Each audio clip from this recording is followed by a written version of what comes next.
জুবিন দাই কৈছিলে যে নাহৰ চিঞৰি থাকিলে নহ'ব, আমি নাহৰ ঘৰত লগাব লাগিব আৰু নাহৰৰ মাজতে আমি জুবিন দাক আমি বিচাৰি পাম।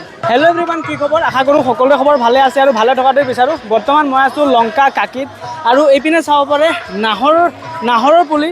আৰু যিহেতু আমাৰ জুবিন দাই নাহৰ খুব ভাল পাইছিলে আৰু জুবিন দাই নিজেও কয় যে নাহৰ চিঞৰি থাকিলে নহ'ব, নাহৰ আমি ঘৰত লগাব লাগিব। তো সেইবাবে এইপিনে ককা এজন আছে, তেওঁ নাহৰৰ পুলি বিক্ৰী কৰি আছে। তো ইয়াৰ পৰা আমি নাহৰৰ পুলি এজোপা লৈ যাম যাতে ঘৰত লগাব পাৰোঁ আৰু এই গছজোপাত আমাৰ জুবিন দাক আমি বিচাৰি পাওঁ। আৰু খুৰা, ৰাতিপুৱাৰ পৰা কিমান জোপা নাহৰ পুলি বেচিছে? 20-25টা হ'ব। 20-25টা হৈ যাব। কিমানকৈ বেছি আছে এটা? 50-40। 50-40। ঠিক আছে, মই এটা লৈ আছোঁ। কিমান ল'ব?